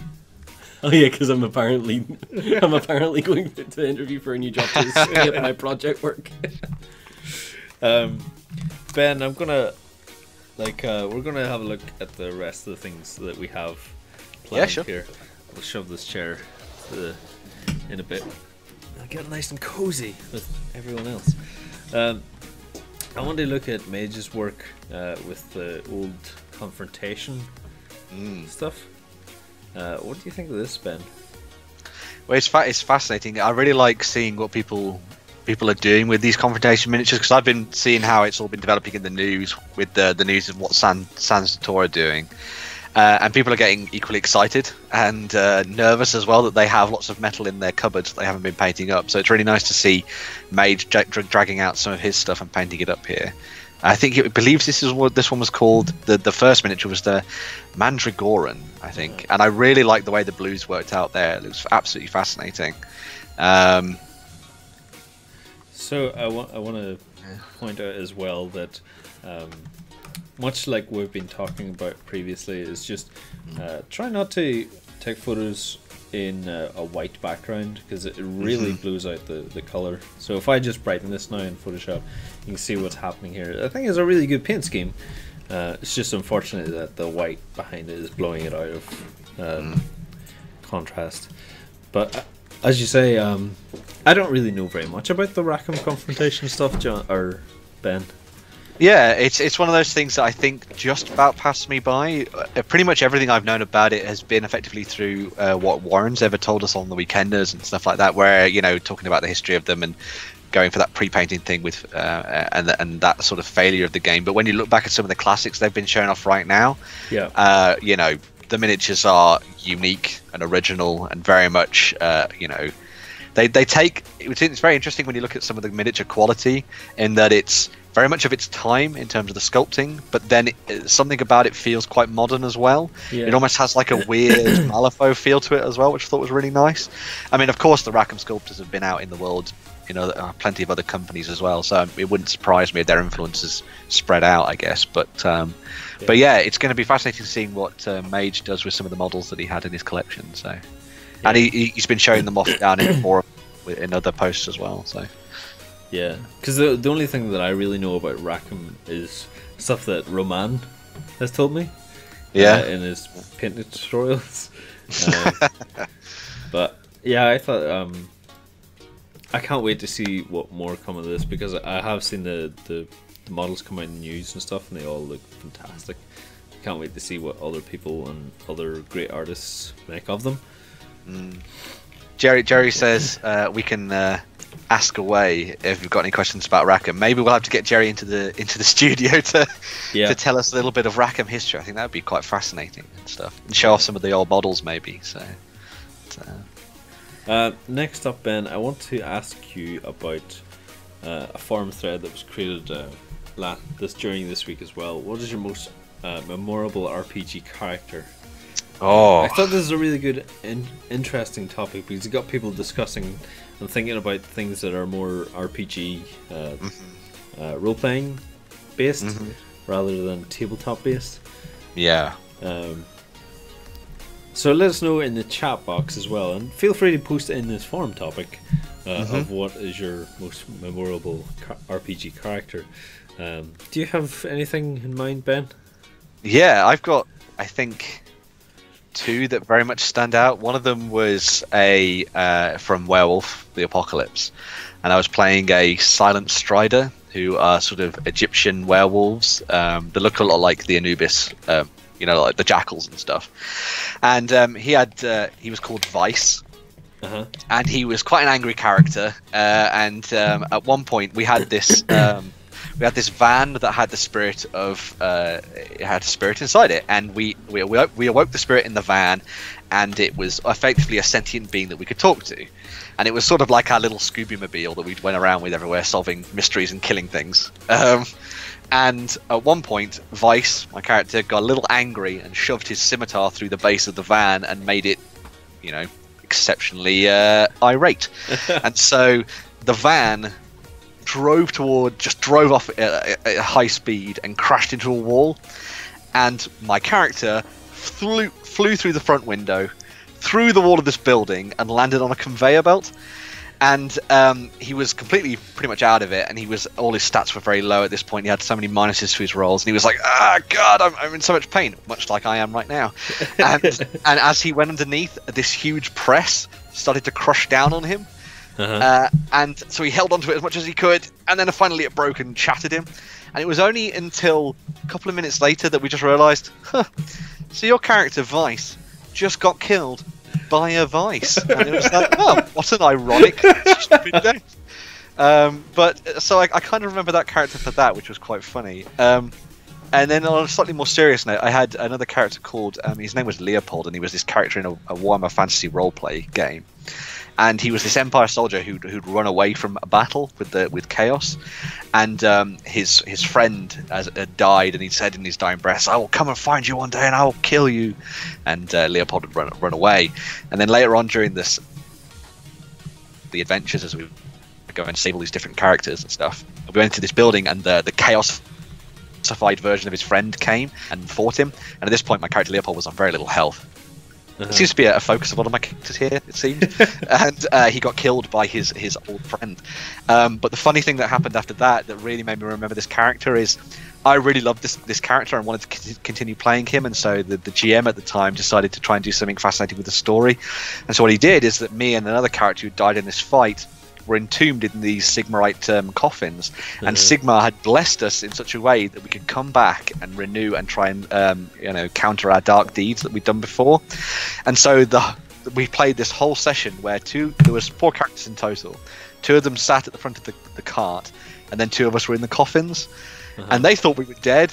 But we started to knock on the inside of the coffins and started to talk to them. And it was hilarious because the 2 guys sitting at the front of the cart were playing a pair of dwarven brothers that didn't really like each other very much. And so they were like, open the chest, let them out of the coffins, we need to get them out, they must still be alive, we must have got it wrong.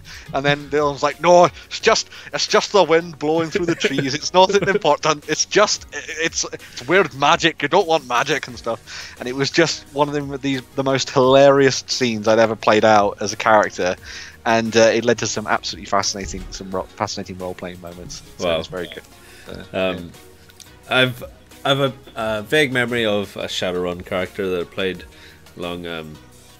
Even the guy sitting beside me, Coco, was in it as well, and he can remember maybe more about it. But I played an orc. It wasn't my character to start with because it was someone else he left the country. So I just thought, I'll just jump in because it's a pre-generated character.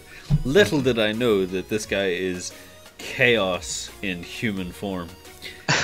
He created a character which is a huge, like 8-foot orc that is an amazing hacker. And I played him so well that like it seemed like I was taking on our friend's role as well, because the orc in the hacker state, because you can have avatars do in things in Shadowrun. His avatar was a small, like chubby-cheeked boy in a bright blue suit with a huge mallet hammer that he would use as a banhammer for his hacking deeds. So it was such a contrast between the huge orc that was 8 foot tall, snarling beast drool hanging off his cheek, to this like small cutesy, bright-eyed, bushy-tailed young chappie online. Very cool. I always like that. I had, what was the talking of hacking, I was playing a character in another, I think maybe was it the same character? I think it maybe was even Vice.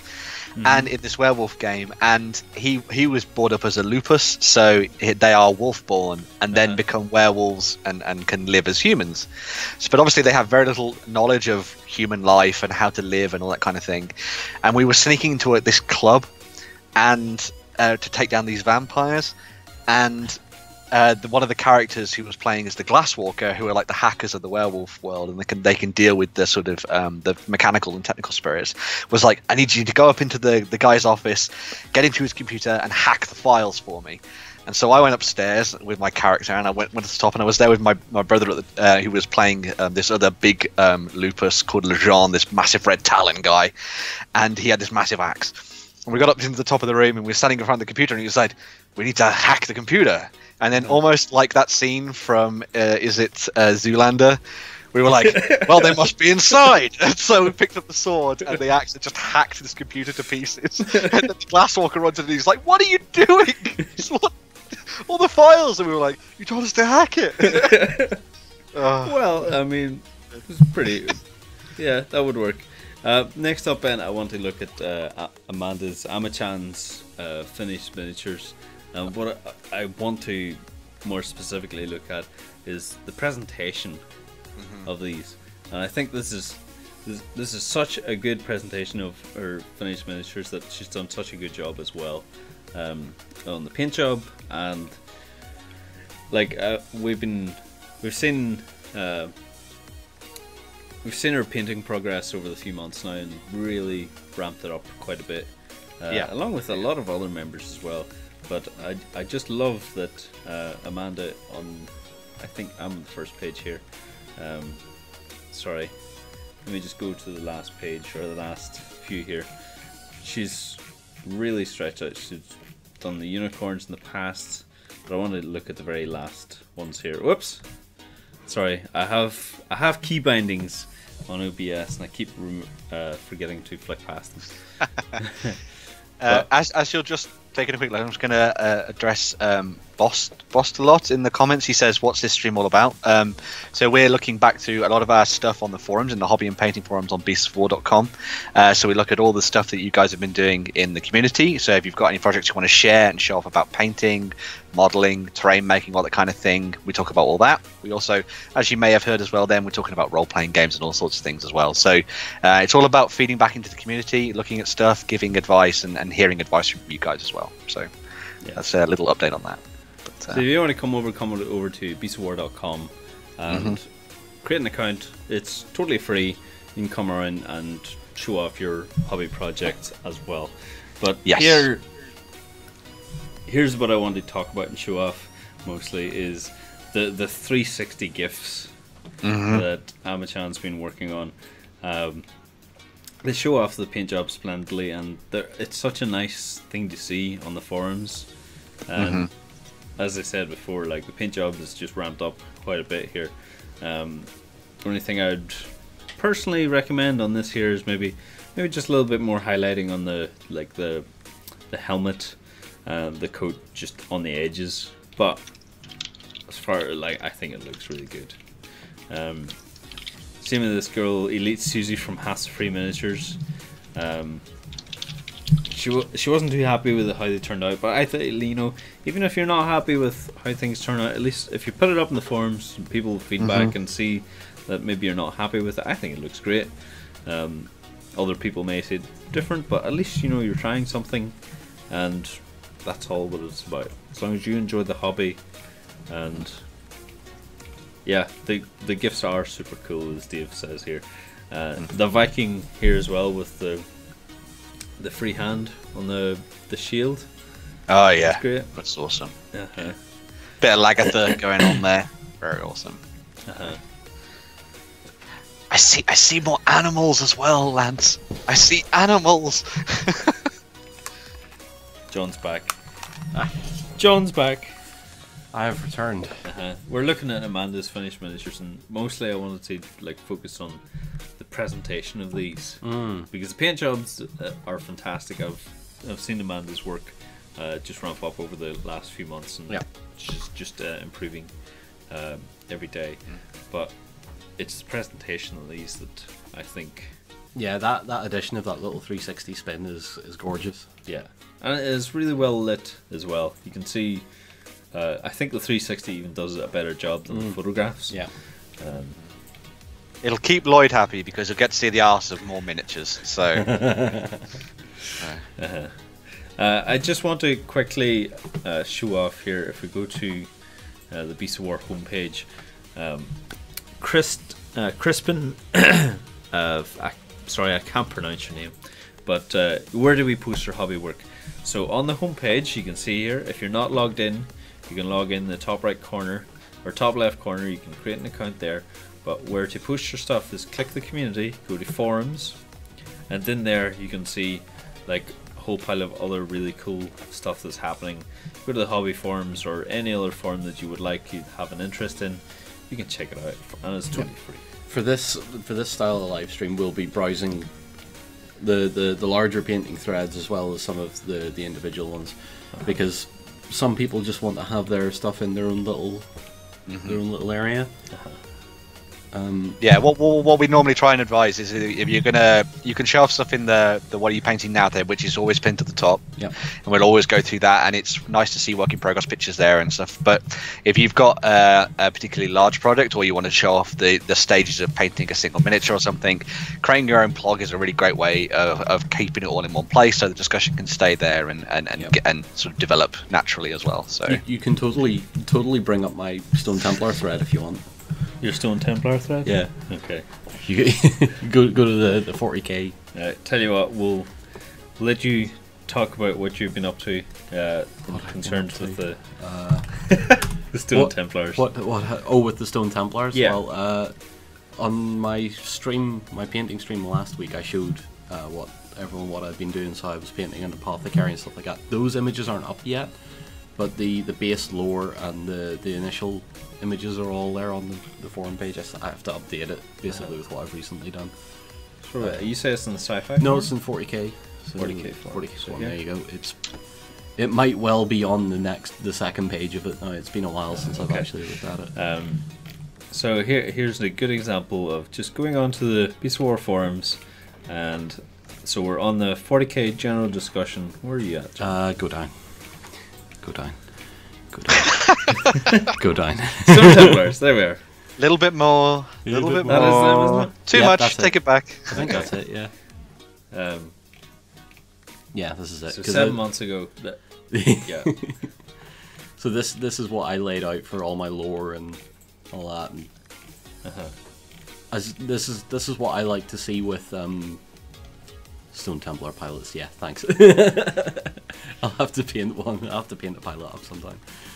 But what you did on this thread, John, you prefaced it with what you're planning, what you want to do, and give people an idea of what you were working on. I wanted people to know who the Stone Templars were before I got into the actual miniature side of things, so that when they seen the miniatures, they got a feel for what they actually represented.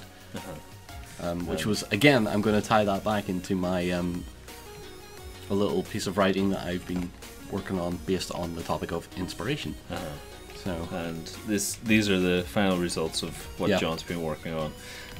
Fantastic stuff. I'm not gonna go into it in this stream, because this is your work, John. You can totally if you want to criticize see the photography if you want to. If you want to see it, we'll let Ben link it in to the various platforms. I'll copy and paste that over to you, Ben, if you want. But Amanda's work here. Yeah, what we'll do is we'll put it in the bod as well when that goes up. Yeah. So. Yeah. But continuing off with Amanda's work, absolutely fantastic presentation and great paint jobs as well. The cape here, a little bit, I think maybe a little bit more highlighting on the cape, I think. What do you think, John? Yeah, I mean, it's obviously a green stuffed cape.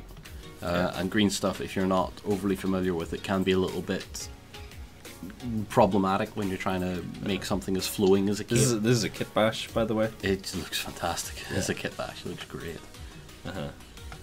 But yeah, fantastic. And continuing on, we've got Burrows and Badgers. Ben, I think you can maybe lead this one. You know a lot more than Burrows and Badgers than we do. But these stuff is fantastic. I love them. A little bit of concern just with the lighting. I think we'll work on these tips, and we'll work on something to help you guys on photography work as well. But Ben, what do you think of these minis? Yeah, I love anything that's been done for the Burrows and Barriers range. It's always nice to see, once again, really nice, brightly coloured miniatures using very nice high contrast paint schemes as well, which is really good to see. As you say, maybe it would be nice to see the photography a little bit closer, just to get a bit more of detail in the miniatures, maybe, and a background to it. But yeah, these are looking fantastic. So. The addition of a little blue stone on the top of the little guy's staff is fantastic looking. Yeah, yeah. Now, is that something they've done, or is that something that potentially comes? No, with that's been added on by Phoenix Man there as well. So it's such a characterful range too. It really is. Yeah. I will point out as well, Phoenix Man. He's actually running a Burrows and Badgers tournament later in this year. It's going to be the first one of its kind. So it's actually going to be supported by Oathsworn as well. So if you're interested in getting into the game and stuff like that, you can always go and follow him and ask him some questions about that as well, which would be really cool. So I think I'm planning to go to it as well. So you may even meet get to me. see Ben. So, yeah. In the flesh, you can touch him. No, I'm going as a disembodied voice. Alright. He's going as the announcer. It's a roaming iPad. I have a proxy player going in my place.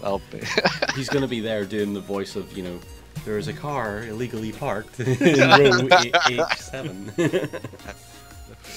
Yeah.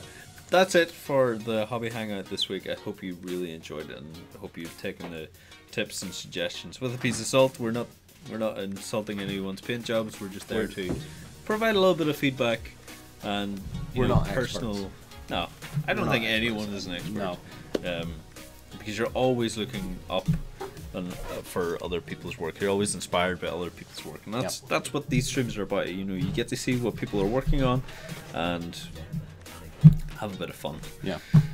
Join us again next week, 12 p.m. GMT next Wednesday. We'll be right here on the Hobby Hangout, where you can see us on beastsofwar.com, Facebook, Twitch, YouTube, and even Periscope if you're so inclined. Presuming Twitch works for us next Yeah, week. presuming Twitch works for us this week or next week. Thank you very much, Ben, for joining in as well. Thank you very much, John. No worries. And don't forget that tomorrow I'll be doing my painting stream on the Personian Guard. What time? That is going to be from 1 PM to 3 PM GMT. Sweet. And hopefully, with any luck, we are actually going to finish the project this week. If you're on Twitch or YouTube, hit that subscribe, hit that follow button, and you'll be notified of when John goes live. Yep. Thank you very much for joining. That's all from us today. Hashtag buy merch. Hashtag buy merch. Vogang. Goodbye of doom.